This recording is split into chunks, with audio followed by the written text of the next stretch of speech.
কোন প্রেক্ষাপটে কোন সময় সেই সূরাটি বা আয়াতটি নাজিল করেছেন, সেই নাজিলের প্রেক্ষাপট জানা দরকার আছে না? আরবিতে বলা হয় শানে নজুল। যদি শানে নজুল আলোচনা করা হয় তাহলে তাফসীর বুঝতে সহজ হয়। চিৎকার মেরে বলুন আল্লাহু আকবার। তাহলে এই সূরাটি আল্লাহ তাআলা কখন নাজিল করেছেন আমি কি একটু বলবো? জোরে বলেন, বলবো? সেই সময়ের প্রেক্ষাপটটা কেমন ছিল আমি একটু তুলে ধরবো। তো তাকবীর দেন, লিল্লাহি তাকবীর।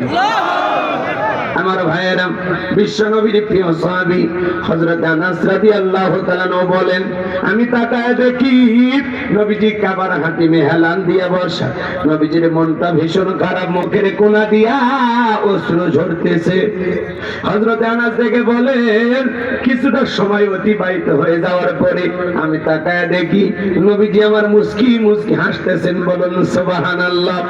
হযরত আনাস দেখে বলেন, নবী গো, এই মাত্র দেখলাম চোখ দিয়া পানি পড়তেছে, মনটা খারাপ, আবার কেনই বা মুস্কি মুস্কি হাসেন? আমার নবী কেন কাঁদেন, কেন হাসেন? এর পেছনে রহস্য আছে না নাই? নবীজির কান্না করার কারণ হলো নবীজির কলিজার টুকরা ছেলে সন্তানগুলো জন্ম নেয়, আর এক এক ছেলে সন্তানগুলো মারা যায়। আবুল কাসেম মারা যায়, আবু তাহের মারা যায়, ইব্রাহিম মারা যায়। ছেলেগুলো জন্ম নেয় আর এক এক মারা যায়।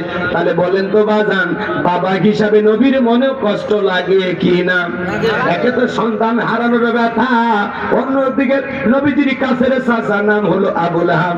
দেখে বলে, ভাতিগুলো লেজ কাটা সজরে কর নাউযুবিল্লাহ। আপনারাই বলুন বাজান, আল্লাহ না করুক আপনার আমার সন্তান যদি মারা যায়, কাছের আত্মীয় স্বজনদের উচিত বিপদের দিনে সান্ত্বনা দেওয়া। কিন্তু নবীর চাচা আবু লাহাব এতটাই খারাপ বাজান, সান্ত্বনা দেওয়া দূরের কথা। দেখে বলে, ভাতিজা তোমার বংশী ভাতিজার কেউ থাকলো না, তুমি একটা লেজ কাটা, তুমি একটা নির্বংশ, তুমি একটা হাত করে জোরে কর নাউযুবিল্লাহ। যদিও নবীজির 4টা কন্যা সন্তান জীবিত ছিল, কথা বলেন ঠিক কিনা? হৃদয়ের কান পেতে কথাগুলো শুনে যান। আমি গরিব ছেলে সন্তানগুলো কেন শিশুকালে মারা গেল? একটা ছিল কেন জীবিত থাকলো না? আল্লাহ তাআলা কেন তাদেরকে শিশুকালে উঠিয়ে নিলেন? অনেক পয়গম্বরের সন্তান জীবিত ছিল, কিন্তু নবীজির একটা ছেলে সন্তানও কেন জীবিত থাকলো না? আল্লাহ তাআলা কেন তাদেরকে শিশুকালে উঠিয়ে নিলেন? এর পেছনে কারণ আছে না নাই? নবীর উম্মত হিসেবে জানতে মনে চাই না, নবীজির ছেলে সন্তানগুলো শিশুকালে বিদায় নেওয়ার পেছনে রহস্য আছে 3টি। জোরে বলেন কয়টি? নবীর উম্মত হিসেবে কারা কারা সেই 3টি কারণ জানতে চান? 2 হাত তুলে দেখান। লিল্লাহি তাকবীর। আমার ভাইয়েরা, নবীজির ছেলে সন্তানগুলো কেন শিশুকালে মারা গেল? কি সেই 3টি কারণ, কি সেই রহস্য? যদি আমি বলতে চাই তাহলে 3 নম্বর আয়াতের আলোচনা করা লাগবে। আমি কি 1 নম্বর আয়াত বাদ দিয়ে 3 নম্বরে যাব, নাকি আস্তে আস্তে শুরু করা যায়? ধৈর্য আছে তো ভাই? নবীজির ছেলে সন্তানগুলোকে আল্লাহ তাআলা কেন উঠিয়ে নিলেন, কেন উঠিয়ে নিলেন? এর পিছনে রহস্য আছে। কষ্ট হয় নাকি আপনাদের? তাহলে আমার ভাইয়েরা গভীর মনোযোগ দিয়ে শুনবেন। একে তো সন্তান হারানোর ব্যথা, আবার আপন মানুষদের সমালোচনা, অন্যদিকে সাহাবায়ে কেরাম যারা ইসলাম ধর্ম গ্রহণ করে কাফেররা তাদের উপর নির্যাতন ও জুলুমের স্টিম রোলার চালায়। হযরতে বেলাল তখনও কালেমা পড়ে মুসলমান হন নাই। নবীজি রাতের বেলায় দারুল আরকামে বসা। হযরতে বেলাল বিশ্ব নবীর দরবারে উপস্থিত হয়ে গেলেন। নবীজির চেহারার দিকে তাকাইয়া হযরতে বেলাল ডেকে বলেন, নবী গো, আপনার চাইতে সুন্দর মানুষ আমি জীবনে কোনোদিন দেখি নাই। বলুন সুবহানাল্লাহ। আপনার আমার নবী কতটা সুন্দর ছিলেন জানেন? নবীর সম্মান মর্যাদা আমরা বুঝি না। এক জায়গায় ওয়াজ করলাম, ভাই বলেন তো আমাদের নবীর নাম কি? বলে হুজুর আব্দুল কাদের জিলানী। হিসাবের নাম মুখস্থ আছে, কিন্তু কপাল পরা দয়ার নবীর নামটাও বলতে পারে না। কথা বলেন না কেন? রাগ করতেছেন আপনারা? নবী সম্পর্কে আমাদের জ্ঞান নাই, কিন্তু আমাদের বড় বড় কথা আছে না নাই? বেশি আবেগ দিয়ে জীবন কিন্তু চলে না। বেশি আবেগ দিয়ে কি জীবন চলে? কথা বলেন না। রাগ করতেছেন আমার কথা? আমার ভাইরা গভীর মনোযোগ দিয়ে কথাগুলো শ্রবণ করার চেষ্টা করবেন। আমি আপনাদের উদ্দেশ্যে যে কথা বলতে চাই, আপনার আমার নবী কতটা সুন্দর ছিলেন জানেন? হযরতে জাবের রাদিয়াল্লাহু তাআলা আনহু বলেন, পূর্ণিমার রাত আমি রাসূলের বাড়িতে গিয়েছিলাম, সেদিন দেখেছিলাম চাঁদ উদয় হয়েছে দুইটা, একটা চাঁদ আসমানে আর একটা চাঁদ জমিনে। হযরতে জাবের ডেকে বলেন, আমি আকাশের পূর্ণিমার চাঁদের দিকে একবার তাকাই, বিশ্ব নবীর চেহারার দিকে আরেকবার তাকাই। হযরতে জাবের রাদিয়াল্লাহু তাআলা আনহু বলেন, ওই আকাশের পূর্ণিমার চাঁদের চাইতেও বিশ্ব নবীকে আমার কাছে বেশি সুন্দর মনে হয়। একটু জোরে বলেন না সুবহানাল্লাহ। আপনার আমার নবী কতটা সুন্দর ছিলেন জানেন?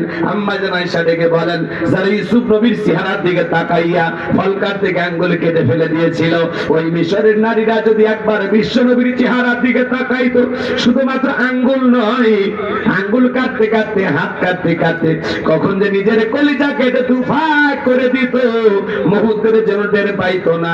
আপনার আমার নবী এতটাই সুন্দর। একটু জোরে বলেন সুবহানাল্লাহ।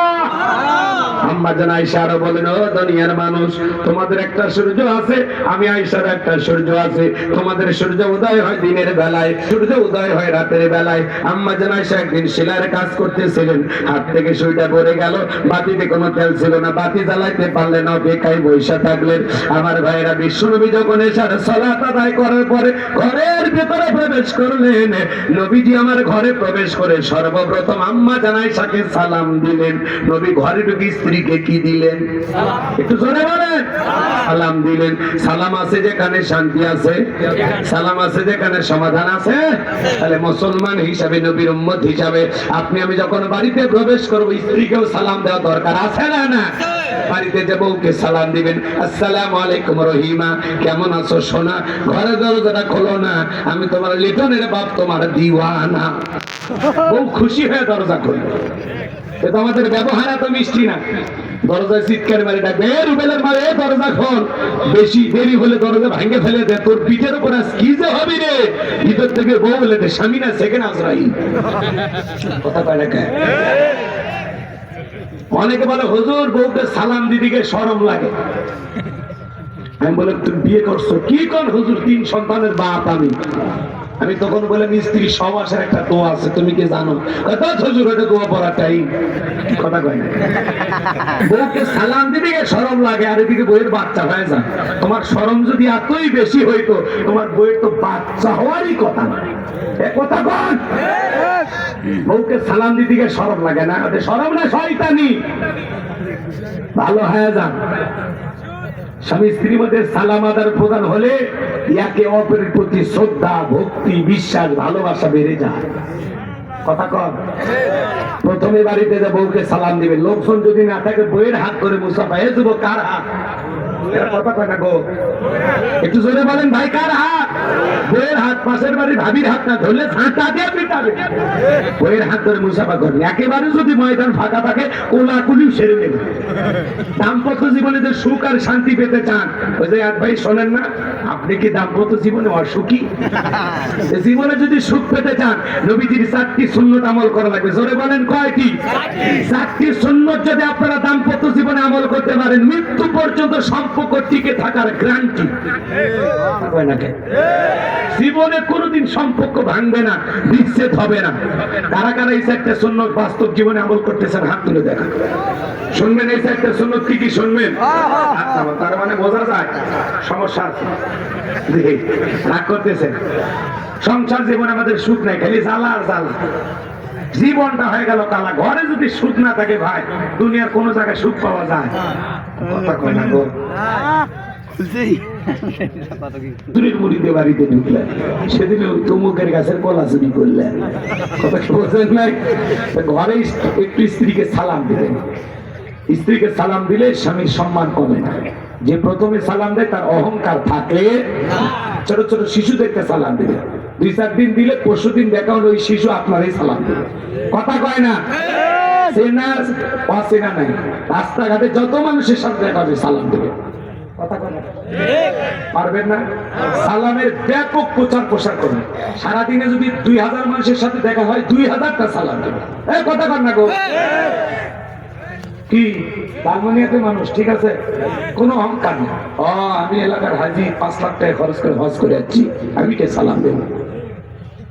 ওই হাজি যদি কেউ সালাম না দেয়, ওজা গল্প করে ওই যে মুখের ছেলেগুলো সেই বেয়াদব, একটা হাজি মানুষ আমাকে সালাম দেয় না। ও হাজি সাহেব, আপনি এতবার আল্লাহ আল্লাহ একটু 2 দিন দেন না, ছোট বাচ্চাকে দিয়ে দিয়ে একটু শিখে কথা কন। আপনি হজ করে আসছেন, সালাম পাওয়ার আসে, আমি এলাকার বড় মসজিদের ক্ষতি, লোকজন আমার এই সালাম একটা মুসান লোকজন সালাম দেন, জি জি না, মাথায় সকালে চলবে। কেউ যদি উচ্চ স্বরে সালাম দেয় আসসালামু আলাইকুম, ওইরকম জবাব ওইভাবে দেন ওয়া আলাইকুম আসসালাম। আর আপনি কেউ সালাম দিন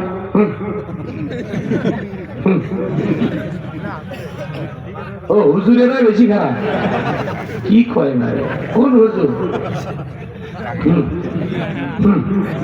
আচ্ছা আছে, একটু স্পষ্ট করে বলবেন যে সালামটা দিল একটু জোরে যদি জবাব দেন। আমার অনেকে সালাম দেন, আমি গাড়ির থেকে জবাব দিই, তারপরে পিছনে হুজুর সালাম যে দিলাম নিলেন না, আমি গাড়ির ভিতরে যে সালামের জবাব দিছি গ্লাস দিয়ে বাইর ভাবি ভাই বোঝেন রাগ করতেছেন মনে হয় আপনারা, মন খারাপ করবেন না বাজান গো আমার। আমরা ব্যাপকভাবে সালাম প্রচার প্রসার করব ইনশাআল্লাহ। নবীজি মদিনায় যা সর্বপ্রথম বলেন আফসুস সালাম ও আমার সাহাবীরা, ব্যাপকভাবে তোমরা সালামের প্রচার প্রসার করবা। হাটেতে বাজারে যেখানে মানুষকে দেখবো দেখা মাত্রই সালাম দেব, পারবো তো ইনশাআল্লাহ? মনে ঢাকা দেয় তো আমার ভাইরা, চলেন একটা সালামের মাধ্যমে বড় বড় ঝামেলা মিটে যায়, সমাধান হয়। পারবেন পারবেন? তাহলে ঘরের মধ্যে সালাম যেন চালু থাকে। যে কোনো মুসলমানের গৃহে প্রবেশ করার সময় আগে সালাম দিবেন, অনুমতি নেবেন, তারপরে ঢুকবেন। মুসলমান হিসেবে কারো গৃহে প্রবেশ করার সময় সালাম না দিয়ে ঢুকবেন, সালাম দিয়ে অনুমতি নিয়ে তারপরে ঢুকবেন। খালি রুবেল রুবেল কয়েকবারের ভিতরে ঢুকে গেলেন, রুবেল রুবেলের ওনার ঠিক নাই, মাও কি অবস্থায় আছে, বোনটা কি অবস্থায় আছে, সিসি ক্যামেরার মধ্যে সব দেখা শেষ। আপনার হাসলো, হাসলেন, কথাগুলোকে আসলে হাসি। আমরা মুসলমান না, আমি যে এক মুসলমান ভাইয়ের ঘরে ঢুকবো, আর একটা যুবক ছেলে যদি তার মায়ের ঘরে ঢুকতে চায় অনুমতি দিতে হবে, কথা কয় না? তাহলে মায়ের ঘরে ঢুকতে সন্তানের যদি অনুমতি লাগে, একটু বয়স হয়ে গেল, আর আপনি একজন মুসলমান আর একজন মুসলমানের বাড়িতে ঢুকতেছেন, অনুমতি লাগবে না? অনুমতি দিতে হবে, সালাম দিতে হবে, তারপরে বাড়িতে প্রবেশ করতে হবে। আল্লাহ হেদায়েত দান করুক, জোরে বলুন আমিন। আমিন। মা বোন যারা আসছে এরা গেটের খালি কেউ ডাক দিলে, ডাক দিতে দিতে দরজা খুলতে দিতে, কথা কর।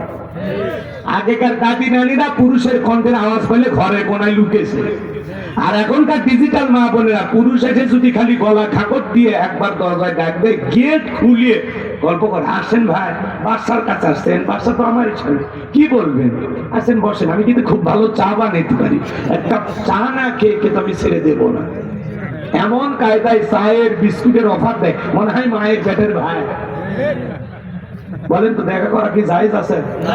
তাহারা বোঝে না পাগলিরা। বউকে একটু ভালো করে বুঝে যে আমার খোঁজে কেউ আসলে দরজা খুলে যান, দেখা করিস, কথা কর, মনে থাকবে তো ভাই? চলেন সামনের দিকে যাই, লম্বা আমি করবো না ভাই, সংক্ষিপ্ত কথা বলে দিয়ে যায়। যে কথা বলতে চাচ্ছিলাম বাজান, আম্মা জান আয়েশা দেখে বলেন নবীজি সালাম দিয়ে যখন ঘরের ভিতরে প্রবেশ করলেন, নবীজির চেহারার আলোতে